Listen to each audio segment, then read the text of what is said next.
BJP ഇരുമ്പുമറയുള്ള പാർട്ടിയല്ല. പാർട്ടിയിൽ കൂടുതൽ വിഭാഗീയതയുണ്ടെന്ന് വരുത്തി തീർക്കാൻ ചില മാധ്യമങ്ങൾ ശ്രമിക്കുന്നു. കോർ കമ്മിറ്റി അംഗം ശോഭാ സുരേന്ദ്രന്റെ വാക്കുകളാണിത്. അതേപോലെ സംസ്ഥാന BJP അധ്യക്ഷ സ്ഥാനത്ത് നിന്നും കെ സുരേന്ദ്രനെ നീക്കിയേക്കും എന്ന റിപ്പോർട്ടുകൾ തള്ളുകയും ചെയ്തു. നിലവിലെ നേതൃത്വം തന്നെ തുടരും. തോൽവിയാണെങ്കിലും വിജയമാണെങ്കിലും ചർച്ച ചെയ്യും. പാർട്ടിയിൽ കൂടുതൽ വിഭാഗീയതയുണ്ടെന്ന് വരുത്തി തീർക്കാൻ ചില മാധ്യമങ്ങൾ ശ്രമിക്കുന്നുണ്ടെന്നും ശോഭാ സുരേന്ദ്രൻ പറഞ്ഞു. അതേസമയം BJP സംസ്ഥാന കോർ കമ്മിറ്റി യോഗം കൊച്ചിയിൽ ചേരുകയാണ്. സംസ്ഥാനത്തിന്റെ ചുമതലയുള്ള BJP പ്രഭാരി പ്രകാശ് ജാവേദ്കറിന്റെ സാന്നിധ്യത്തിലാണ് യോഗം ചേരുന്നതും. പാലക്കാട് ഉപതെരഞ്ഞെടുപ്പ് പരാജയം സംബന്ധിച്ച് ജില്ലാ ഘടകത്തിന്റെ റിപ്പോർട്ട് യോഗത്തിൽ ചർച്ചയായേക്കും. പഞ്ചായത്ത് തിരഞ്ഞെടുപ്പിന്റെ മുന്നൊരുക്കങ്ങളും യോഗത്തിൽ വിലയിരുത്തും. പാർട്ടി സംസ്ഥാന അധ്യക്ഷൻ മികച്ച രീതിയിൽ പ്രവർത്തിക്കുന്നുവെന്നും കേരള പ്രഭാരി തന്നെ പറഞ്ഞിട്ടുണ്ട്. തോൽവിയാണെങ്കിലും വിജയമാണെങ്കിലും ചർച്ച ചെയ്യുമെന്നും ശോഭാ സുരേന്ദ്രൻ കൂട്ടിച്ചേർത്തു. എന്നാൽ അപ്പോൾ നിലവിൽ BJP വിഭാഗീയത ഉണ്ടോ എന്ന ചോദ്യത്തിന് ശോഭാ സുരേന്ദ്രൻ മറുപടി നൽകാതെ ഒഴിഞ്ഞുമാറി. BJP സംസ്ഥാന കോർ കമ്മിറ്റി യോഗം കൊച്ചിയിൽ ചേരുകയാണ്.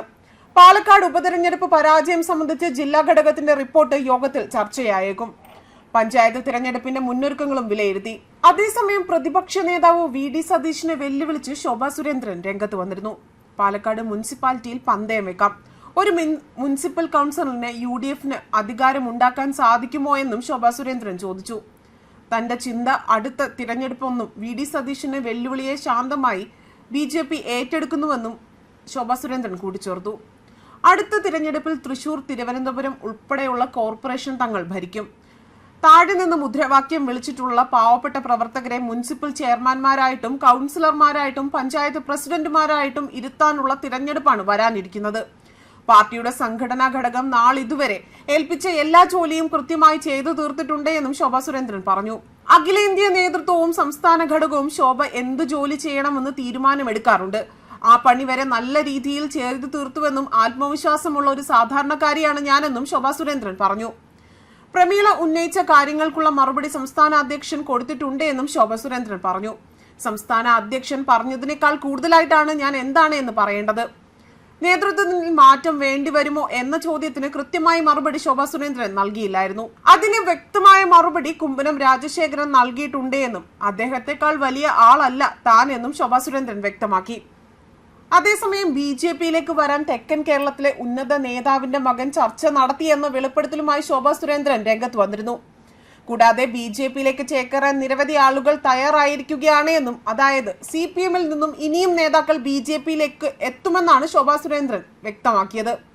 KT ജയകൃഷ്ണൻ മാസ്റ്റർ ബലിദാന ദിനാചരണത്തിന്റെ ഭാഗമായി കൂത്തുപറമ്പ് മറോളിഘട്ടിൽ നടന്ന അനുസ്മരണ പൊതുസമ്മേളനം ഉദ്ഘാടനം ചെയ്തുകൊണ്ട് സംസാരിക്കുകയായിരുന്നു അവർ. തെക്കൻ കേരളത്തിലെ ഉന്നതരായ ഒരു നേതാവിന്റെ മകൻ ഇക്കാര്യം തന്നോട് ഫോണിൽ സംസാരിച്ചുവെന്നും ആരു വന്നാലും സ്വീകരിക്കുക എന്നതാണ് പാർട്ടിയുടെ നയമെന്നും കണ്ണൂരിലെ മണ്ണിൽ 3-ലേറെ ബലിദാനികൾ ഉള്ളതായും അവർ പറഞ്ഞു. CPM ആണ് ഇവരെയൊക്കെ സൃഷ്ടിച്ചത്. ചെങ്കുടി പിടിച്ച് ആരു വന്നാലും പൊളിച്ചടുക്കി കൊണ്ടുപോവുക തന്നെ ചെയ്യുമെന്നും ഇത് ശോഭാ സുരേന്ദ്രന്റെ മിടുക്കല്ല, താൻ പിടിച്ച താമര ചിഹ്നമുള്ള കൊടി കൊണ്ടാണ് മറ്റുള്ള പാർട്ടിയിൽ നിന്ന് ആളുകൾ വരുന്നതെന്നും ശോഭാ സുരേന്ദ്രൻ പറഞ്ഞു. താൻ നിലവാരമില്ലാത്തയാളാണ് എന്നാണ് EP ജയരാജൻ പറയുന്നത്. പാർട്ടിയിൽ ചേരാനായി പിന്നെ എന്തിനാണ് ഹോട്ടൽ മുറിയിലെ 109-ാം മുറിയിൽ താനുമായി ചർച്ച നടത്താൻ EP ജയരാജൻ വന്നതെന്ന് വ്യക്തമാക്കണമെന്നും ശോഭാ സുരേന്ദ്രൻ പറഞ്ഞു. CPMന്റെ കോട്ടയായ വയലാറിലും പുന്നപ്രയിലും താമര ചിഹ്നത്തിലാണ് ഏറ്റവും കൂടുതൽ വോട്ടുകൾ പതിഞ്ഞത്. ആലപ്പുഴയിൽ നിന്നും ഇപ്പോൾ വന്ന ഒരു നേതാവ് മാത്രമല്ല CPMൽ നിന്നും ഒഴുക്കുണ്ടാകുമെന്നും ശോഭാ സുരേന്ദ്രൻ പറഞ്ഞു. കൂത്തുപറമ്പ് ഉൾപ്പെടെ കണ്ണൂരിലെ ഒരു മണ്ഡലവും പാർട്ടിക്ക് ബാലികേറ മലയല്ല. വെറും 2% വോട്ടുള്ള ത്രിപുരയിൽ അധികം പിടിക്കാമെങ്കിൽ 20% വോട്ട് ഉയർത്ത കേരളത്തിലും അത് സാധ്യമാകുമെന്നും വരുന്ന നിയമസഭാ തിരഞ്ഞെടുപ്പോടെ 23 MLA-മാർ BJPയുടെ പ്രതിനിധികളായി കേരള നിയമസഭയിൽ ഉണ്ടാകുമെന്നും ശോഭാ സുരേന്ദ്രൻ കൂട്ടിച്ചേർത്തിരുന്നു. ന്യൂസ് ഡെസ്ക് കർമ്മ ന്യൂസ്.